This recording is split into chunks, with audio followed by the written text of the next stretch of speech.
Bill, welcome back. I always like having you on the show. I actually just thought of this seconds before it. I apologize. Here, I'll just put this. No one, you didn't see anything. You didn't see anything. Welcome back to the show. I always love having you here. Source Code is out today. Congratulations on this. It's fantastic. You worked hard on that. That was kind of fun to look back. Yeah, I don't do that much. Yeah, why did you want to do this, like looking all the way back just to your upbringing? I'll turn 70 this year. Microsoft turns 50. My foundation will be 25. So, it's time I look back a tiny bit and thought through, the incredible luck I had with parents and timing and so many things that set me up for an amazing life. Yeah, you do talk about your mom a lot in this book and what a big influence your mom. I know everyone's mom is. I love my mom too. Yeah. What examples do you have of anything you remember your mom being very influential in you?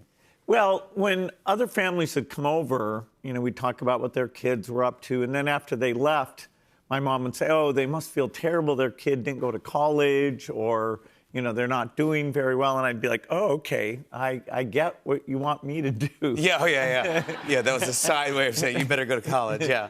And then you went and dropped out. I did. Yeah, good for you. Good for you. Yeah. I went on leave. Keep her on her actually. toes. Yeah, you did. You actually wrote a nice letter and everything. You went on leave. You go, "I'm starting a company with my buddy." I might be back if it doesn't work. Yeah, you did say that. It's kind of cool. They have the letter in here. I also thought it was very interesting, too, a lot of the Boy Scout stuff. Yeah, I got to do a lot of hiking in the Seattle area. I wasn't very good at it, but I loved the camaraderie. Yeah, me too. I wasn't a Boy Scout. My parents didn't let me try out for it, or something. I didn't get to, but I got all those magazines and learned how to tie knots and stuff. That's pretty handy. I tried camping out once in my backyard, and I know that was my big adventure outside. And my mom came out midnight, like middle of the night, and said, "Jimmy, come back inside. This is scary. It's scaring me." Also, I want to say the proceeds from this book is going to United Way worldwide. United Way because of your mom? Yeah, my parents were both very involved, and the whole volunteering thing, giving back to the community, they set an example that I'm trying to live up to. Yeah, you really are. Yeah, you're doing a good job. 50th anniversary of Microsoft. You look back in this, you go, "Man, oh man, you are Bill Gates. You became, before you, who would you even think, who'd you look up to? Or who was? There were scientists like Richard Feynman who were amazing. There was no computer industry except for these big, expensive machines. So it was IBM was this company, and people thought computers were kind of against them because they were, only for big companies. And then when the personal computer came, it was more like, okay, power to the people. And we got to be part of that, because by age 18, I'd done a lot of software, and we saw that the miracle of the chip and that it would change everything. You said that everyone's going to have a personal computer, and people laughed at you, and they go, "Yeah, right." We'll see. Yeah, exactly. Yeah. And now, everyone's got one in their pocket now, I guess, right? Yeah, no, we used to say on every desk and in every home, and now, we've gone even far beyond that. Yeah. Does it fuel you to work harder when people doubt you and say, "No, you can't do this"? I think so. I think kind of proving to my mom that I could exceed her expectation. And then just the dream of, okay, wouldn't it be cool? I wanted to have a personal computer. And my friend Paul Allen and I in the early years, figured out, hey, we see this and other people don't. We don't know why, but let's go show them. Yeah, he sounds like fun, by the way, Paul Allen. He was a Hendrix fan. He played the guitar. Yeah, experimented with LSD. He made me do the same thing. Yeah. Did that? Hold on now. I don't want to have no flashbacks. No flashbacks. But what was that like? Do you remember the experience? It was a little crazy. The funny thing was later, when Steve Jobs was kind of denigrating me, he said, "Oh, Bill Gates has no design taste. He should have taken acid." And I was like, wait a minute. I took the acid. It was just, I got the batch that's about code, not about design. So You got the weird batch. he got a very different batch than I did. Yeah. But we wouldn't recommend anyone go out there. No, I actually don't. No. Because it's like you think you've solved the problems of the world, and then you don't really, or what it was. It turns out it's all kind of fake. Yeah. And I like it when my mind, works well. And I was kind of worried afterwards, did I mess up my mind? Interesting. And erase all my knowledge. Wow. So even though I was a big risk taker, then I thought, no more of that. I'm going to just work super hard. And in my 20s, I didn't take weekends or vacations. It was kind of over the top, but it was super fun. And you just live in your office. Yep. I knew everybody's license plate number, so I knew when they came, when they went home.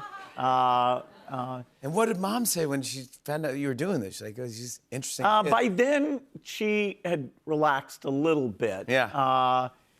She always said, okay, you need me for this or that. And so we had some intensity in our relationship. Both she and my dad, in their own way, were fantastic. My dad more by setting a model of calmness and showing, you really can be on top of the world, and my mom by kind of pushing me, even though I pushed back. Oh, that's good. I think you did okay. Yeah.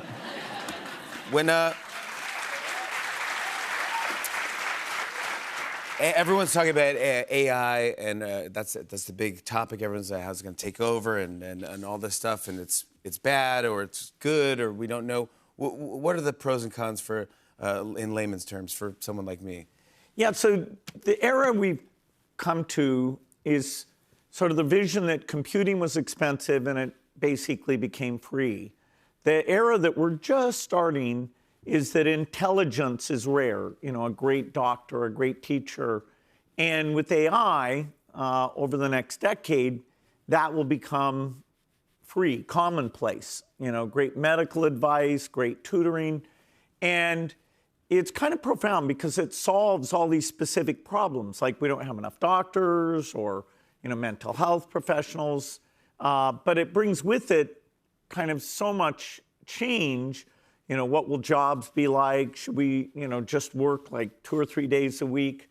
So I love the way it'll drive innovation forward, but I think it's a little bit unknown. Yeah. Will we be able to shape it? And so legitimately, people are like, wow, this is a bit scary. It's completely new territory. I mean, will we still need humans?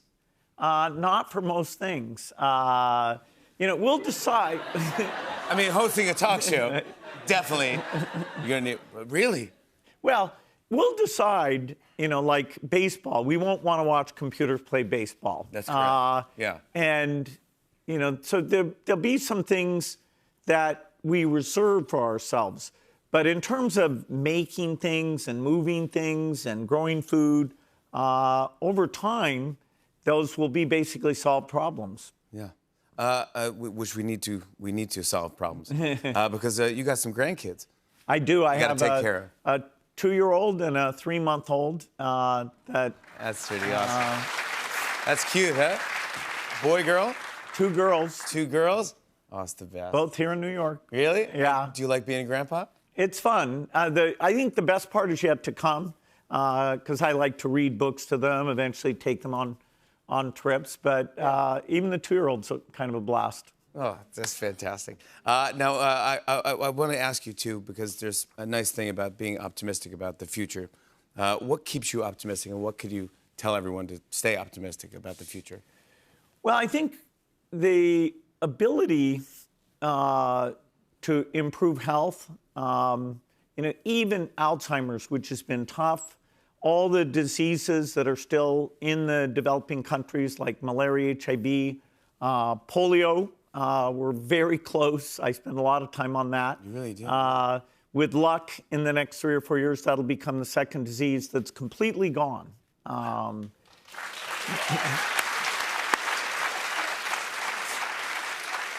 And even in areas like climate, I think we can innovate. We need to make really, really cheap green products. And asking people to pay extra, they should pay extra for clean products. But if you take the whole globe, they probably won't do it. And so the way to kind of get there is to innovate so the clean one is cheaper than the dirty one. And there's a lot of great stuff coming along. So I'm a little more optimistic about that than people don't get to see that innovation pipeline. Yeah. All right. I love it. More with Bill Gates when we come back, everybody. I want to ask some more questions. Come on back.